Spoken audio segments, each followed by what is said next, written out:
A crisis has arisen. Unity's undercover operatives are being killed off by an unknown assailant. It seems likely that there's a traitor within the agency. Report to the war room for a full briefing on the situation and a tactical overview of your upcoming mission. Do not be late. Following the briefing, stop by the training facility to hone your skills.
Hello.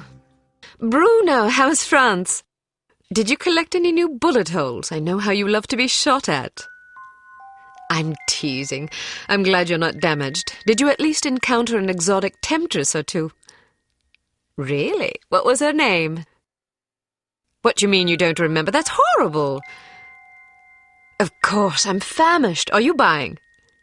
Then it's a date. Let's say Maximilian's in half an hour. Ciao.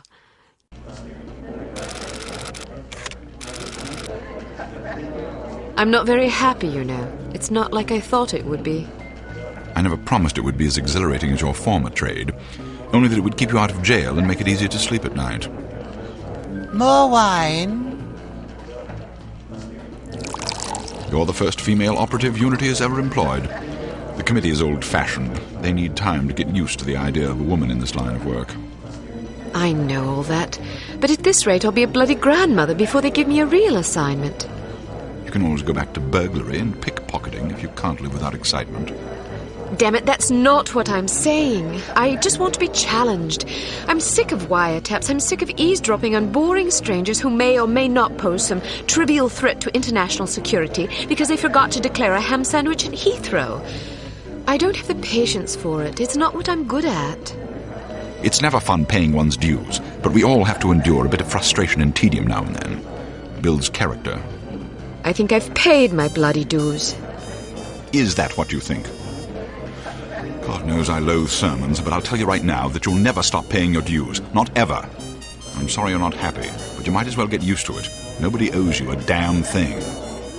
You make it sound like I'm some spoiled child. I'm not asking to be coddled. I just want a chance to prove myself. You're right. I know it's been hard for you, but I'm confident you'll get your chance. All the petty politics in the world won't hold you back. They've done an outstanding job so far, haven't they? You see? What did I tell you? Probably just one of the committee members needing a babysitter on short notice. Ye of little faith. I'll see you there. Why don't we go together? I've an errand to attend to first. You go on ahead.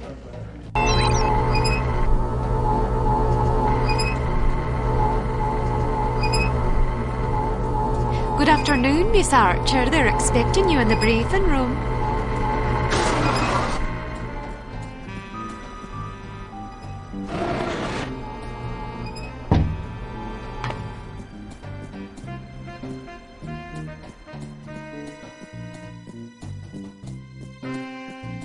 Agent Archer, how thoughtful of you to join us. I hope we aren't inconveniencing you too awfully with matters of international security. Not at all, Mr. Smith, but it's charming of you to mention it. It is not my ambition to be charming. Well, that's fortunate. I would advise you to watch your tongue. Well, if it isn't the inimitable Agent Lowry. Sorry I'm late, Smithy. You're looking dapper today. Spare me the disingenuous flattery, old boy. It doesn't suit you. I was being sincere. It was the one polite thing I could think to say. You're still upset with me, aren't you? I assure you I have nothing against you personally. You've served us well for many years, but perhaps too many. I firmly believe it is in Unity's best interests that you retire from field operations, and I will continue to campaign to that end until you accept an administrative position. I'm not upset with you, Smithy. I just don't like you. I do understand your concern, but just because you're too old for the field doesn't mean that I am. Until I'm declared unfit for duty, I will continue to prove it. I retired voluntarily. Of course you did. Perhaps we should dispense with the pleasantries and get down to brass tacks. Fine. Lights, please. We lost another agent this afternoon, bringing the total to 7 operatives in 10 days. It is our firm belief that someone is systematically eliminating our undercover agents, which leads us to believe that the clandestine operations section has been compromised. It seems we have a traitor in our midst. Do you suspect anyone? We suspect everyone. 7 operatives. That's over half the active list. Why weren't we informed sooner? You're being informed now. This situation has unfolded rather abruptly. The assassin left a lily, a regal finale to be precise, on or near the corpse of each victim. Mean anything to either of you? Volkov. Who? Dmitri Volkov. The regal finale is his calling card. The name's familiar. What do we know about him? He's a right bastard. Anything more specific? Just what's in his file. Born in Kamchatka in 1921. distinguished himself as an academic prodigy and master chess player by the age of 8, by which time he'd also earned notoriety for refining various torture techniques on neighbors' pets. It seems he joined the NKVD in 37 and served as some sort of disciplinarian in a gulag near Kiev. His whereabouts during the war are unknown except for a brief mention in 43, when he was spotted by an OSS officer at Leningrad interrogating prisoners of war who would later disappear without a trace. Ah, yes, I remember this fellow. We've had dealings with him before.